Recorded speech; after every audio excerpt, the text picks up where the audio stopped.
Human rights is, geez, that's a good question. Human rights. Well, that's a tough one. Wow. I don't even know how to give that a definition. I would probably have to do a little bit of homework or something. Any right that I think just as a normal, human, The rights that humans have. Oh, that's a very large debate. Menneskerettigheder kan betyde mange ting. Tú le puedes preguntar a 20 personas y te van a dar 20 diferentes opiniones. Non saprei, è una domanda complicatissima. We just take them for granted that they're there, but we don't even consider what they are.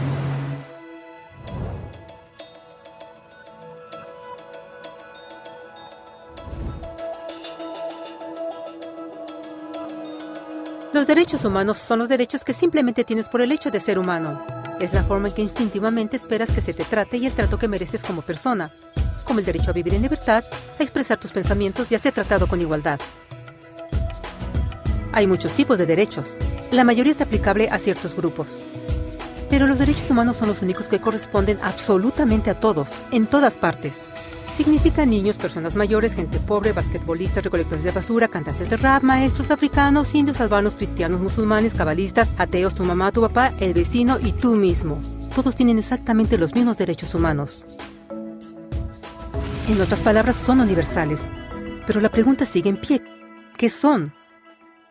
Name the human rights? What the human rights are? the right to live. Equality between all peoples. Right to religion, the right to... Is there supposed to be a list somewhere I should be aware of? De acuerdo con las Naciones Unidas, hay un total de 30 derechos humanos que generalmente se agrupan y sencillamente se llaman derechos humanos. Todos ellos se enumeran en la Declaración Universal de Derechos Humanos, que es el documento más ampliamente aceptado sobre el tema. Pero fue hace mucho tiempo cuando surgieron. Al principio no había derechos humanos. Si estabas con el grupo correcto, estabas seguro. Si no, bueno, no lo estabas. Pero entonces un personaje llamado Ciro el Grande decidió cambiar todo eso. Después de conquistar Babilonia, hizo algo completamente revolucionario. Anunció que todos los esclavos eran libres. También dijo que la gente tenía la libertad de escoger su religión sin importar de qué grupo formara parte. Documentaron sus palabras en una lápida de barro conocida como el Cilindro de Ciro, y así nacieron los derechos humanos. La idea se extendió rápidamente a Grecia, la India y finalmente a Roma. Se dieron cuenta que las personas siguen naturalmente ciertas leyes aun si no se les pedía. Llamaron a esto ley natural, pero siguió siendo pisoteada por los que tenían el poder. No fue sino hasta 1000 años después, en Inglaterra, donde finalmente lograron que el rey aceptara que nadie podía invalidar los derechos de las personas, ni siquiera el rey. Los derechos de las personas fueron finalmente reconocidos y ahora estaban protegidos de quienes estaban en el poder, hasta cierto punto. Aún se necesitó que un grupo de rebeldes británicos declararan su independencia antes de que el rey aceptara que todos los hombres fueron creados iguales. No es que le gustara la idea, pero no los pudo detener. Y así nacieron los Estados Unidos. Los franceses siguieron inmediatamente con su propia revolución por sus propios derechos. Su lista era más larga e insistieron en que esos derechos no solo se habían ideado, sino que eran naturales. El concepto romano de ley natural se había convertido en derechos naturales. Desafortunadamente, no todos estaban entusiasmados. En Francia, un general llamado Napoleón decidió derrocar la nueva democracia francesa y se declaró emperador del mundo. Por poco y lo logra. Pero los países de Europa unieron sus fuerzas y lo vencieron. Y los derechos humanos estuvieron otra vez en boga. Se redactaron acuerdos internacionales garantizando ampliamente muchos derechos en toda Europa. Pero solo en Europa. De alguna forma, el resto del mundo todavía no tenía esos derechos. Por el contrario, esos países fueron invadidos, conquistados y consumidos por los enormes imperios europeos. Pero entonces un joven abogado hindú decidió que era suficiente. Su nombre era Mahatma Gandhi. Y ante la violencia insistió que toda la gente en la tierra tenía derechos, no solo en Europa. Finalmente incluso europeos empezaron a estar de acuerdo. Pero no iba a ser fácil. 2 guerras mundiales surgieron. Hitler exterminó la mitad de la población judía de la tierra en horribles campos de concentración nazis. En resumen, 90 millones de personas murieron. Los derechos humanos nunca habían estado tan terriblemente cerca de la extinción. Y el mundo nunca había estado tan desesperado por un cambio. Así los países se unieron y formaron las Naciones Unidas. Su propósito básico era reafirmar la fe en los derechos humanos fundamentales, en la dignidad y el valor del humano.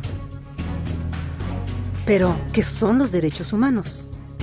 ¿Eran las proclamaciones de Zero, las leyes naturales de Roma, las declaraciones de Francia? Todos parecen tener una idea un tanto diferente de lo que los derechos humanos deben ser. Pero bajo la supervisión de Eleanor Roosevelt, finalmente estuvieron de acuerdo en un grupo de derechos para todos absolutamente. La Declaración Universal de Derechos Humanos. El concepto francés de derechos naturales se había convertido finalmente en derechos humanos. Así, en resumen, primero solo unas cuantas personas con suerte tenían algunos derechos, hasta que una de estas personas decidió, oye, otras personas también deberían tener algunos derechos, lo cual fue grandioso, excepto que no todos estuvieron de acuerdo, y solo costó unos cuantos miles de años de lucha, declaraciones y más lucha hasta que todos finalmente aceptaron que los derechos humanos deberían ser para todos, y vivieron felices por siempre. Excepto por un pequeño problema. Si la gente tiene el derecho a alimentación y cobijo, ¿por qué 16,000 niños están muriendo de hambre cada día? ¿Uno cada 5 segundos?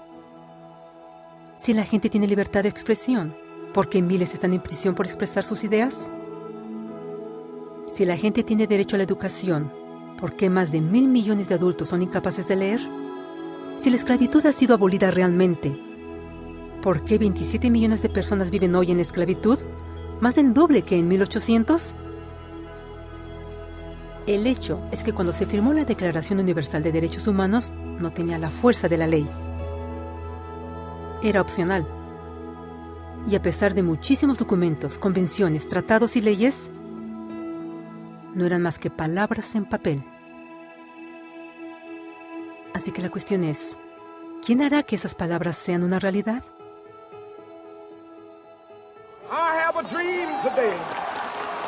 Cuando el Dr. King marchó a favor de la igualdad racial, él estaba marchando por los derechos que habían sido garantizados por las Naciones Unidas desde hacía casi 2 décadas.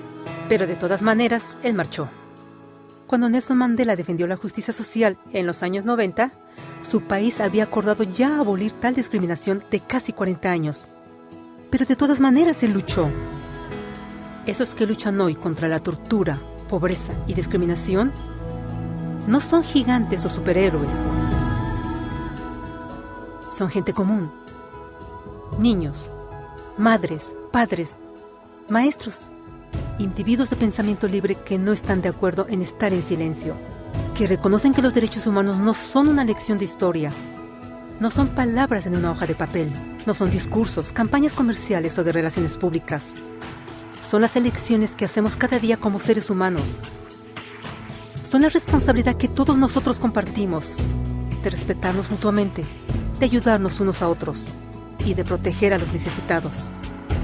Como Eleanor Roosevelt dijo, después de todo, ¿dónde comienzan los derechos humanos universales? En pequeños lugares, cerca del hogar, tan cercanos y tan pequeños que no pueden ser vistos en ningún mapa del mundo.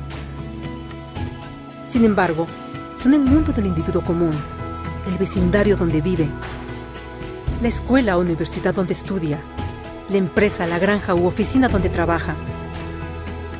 Tales son los lugares donde cada hombre, mujer y niño busca igualdad de justicia, igualdad de oportunidades, igualdad de dignidad sin discriminación. A menos que estos derechos tengan un significado ahí, no tendrían significado en ninguna parte.